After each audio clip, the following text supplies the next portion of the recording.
สบายดีข้าพเจ้าสำนักงานปกป้องเงินฝากหรือเอิ้นชื่อย่อว่าสปง.หน้าที่หลักของข้าพเจ้าเป็นการปกป้องสิทธิผลประโยชน์ของผู้ฝากเงิน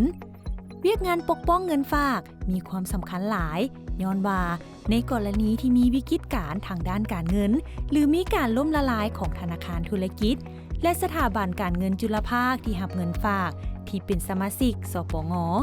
ข้าพเจ้าจะเป็นผู้ปกป้องเงินฝากของทานให้มีความปลอดภัยฉะนั้นขอให้พ่อแม่ประชาชนจงมั่นใจและไว้วางใจว่าเงินฝากของทานจะปลอดภัยแน่นอนในอดีตที่ผ่านมาทั่วโลกเคยเกิดวิกฤตการณ์ทางด้านการเงินหลายเทื่อซึ่งได้ส่งผลกระทบต่อความเชื่อมั่นของสังคมในระบบธนาคารและสถาบันการเงินเช่นวิกฤตการเศรษฐกิจในประเทศสหรัฐอเมริกาในระยะปี 1922 ถึงปี 1933 มีสถาบันการเงินล่มละลายหลายพันแห่งในซุ้มปี 1997 ถึง 1998 อยู่คงเขตอาซีได้เกิดวิกฤตการณ์ทางการเงินเฮ็ดให้มีหลายสถาบันการเงินล่มละลายย้อนแนวนี้จึงเฮ็ดให้หลายประเทศในโลกสร้างตั้งองค์การประกันภัยเงินฝากขึ้นเพื่อปกป้องสิทธิผลประโยชน์ของผู้ฝากเงินสำหรับสปป.ลาวถึงแม้นว่าจะบ่ได้รับผลกระทบโดยกงจากวิกฤตการณ์ดังกล่าวแต่ก็ได้มีการสร้างตั้งระบบประกันภัยเงินฝากขึ้นในระยะดังกล่าวเพื่อปฏิบัติตามนโยบายเชื่อมโยงกับสากลและภาคพื้นพร้อมทั้งรับประกันความมั่นคงทางด้านการเงินของสปป.ลาวภาครัฐจึงได้มีนโยบายสร้างตั้งองค์การประกันภัยเงินฝากโดยใช้ชื่อว่ากองทุนปกป้องผู้ฝากเงินเพื่อพัฒนาเวียกงานปกป้องเงินฝากให้สอดคล้องกับหลักการสากลเทอละก้าวธนาคารแห่งสปป.ลาวได้ยินดีให้ยกระดับกฎระเบียบว่าด้วยกองทุนปกป้องผู้ฝากเงินเป็นดำรัสว่าด้วยการปกป้องเงินฝากซึ่งได้ถูกรับรองจากท่านนายกรัฐมนตรีแห่งสปป.ลาวและประกาศใช้อย่างเป็นทางการในปี 2017 พร้อมนี้ได้เปลี่ยนชื่อจากกองทุนปกป้องผู้ฝากเงินมาเป็นสำนักงานปกป้องเงินฝากและได้หันสถานภาพจากรัฐวิสาหกิจมาเป็นการจัดตั้งการเงินของรัฐมีฐานะเทียบเท่ากรมเป็นนิติบุคคลที่เคลื่อนไหวโดยบ่แสวงหาผลกำไรมีความเป็นเอกลักษณ์ทางด้านการเงินและอยู่ภายใต้การคุ้มครองของธนาคารแห่งสปป.ลาวมาฮอดปัจจุบัน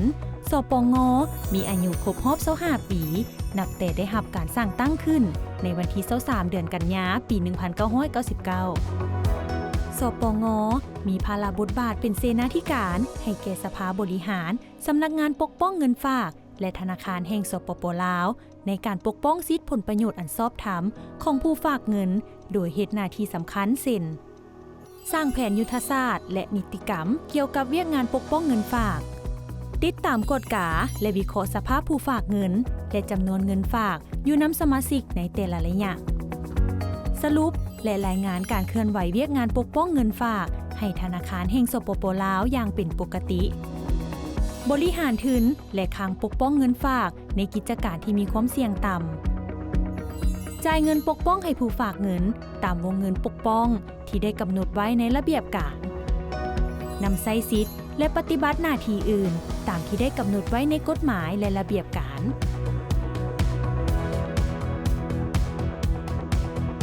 ตลอดหลายปีที่ผ่านมาสำนักงานปกป้องเงินฝากได้ตั้งหน้าพัฒนาและหันเวียกงานให้เป็นทันสมัย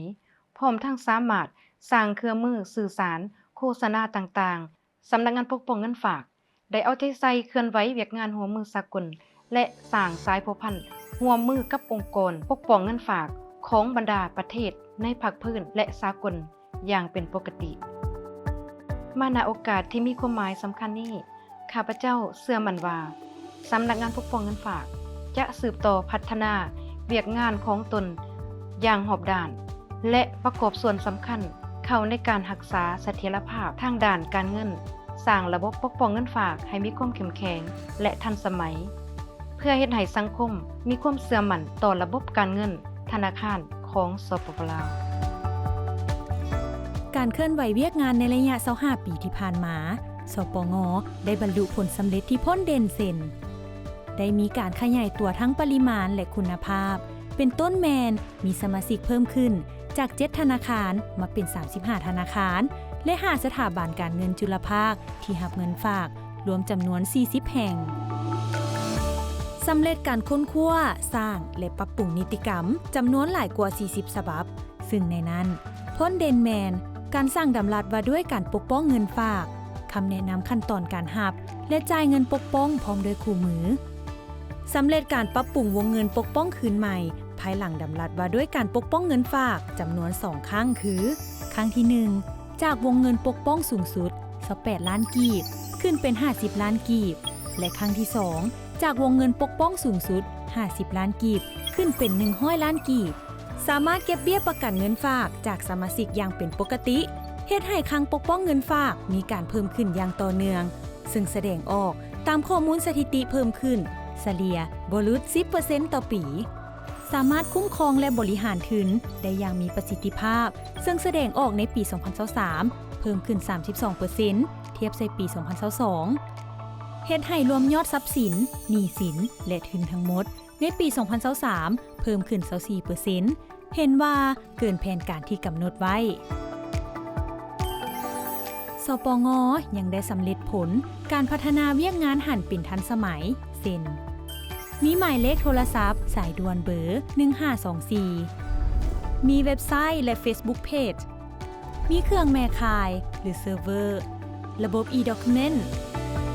มีการเชื่อมต่อสายส่งระบบ DPLC ระหว่างธนาคารแห่งสปป.ลาวและสปง.เพื่อการส่งข้อมูลที่มีประสิทธิภาพและปลอดภัยนำใช้ระบบ VPN ในการเชื่อมต่อกับเครือข่ายภายในสปง.จากทางไกลพัฒนาโปรแกรมบัญชีของสปง.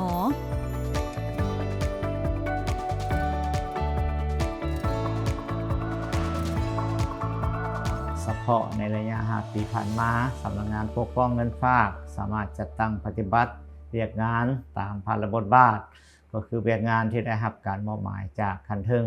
อย่างมีผลสำเร็จซึ่งสามารถยกให้เห็นถึงผลงานที่พ้นเด่นได้ปรับปรุงอัตราดอกเบี้ยประกันเงินฝากทั้งหมดมาเป็น 0.1% ต่อปีของยอดเหลือเงินฝากที่ได้รับการปกป้อง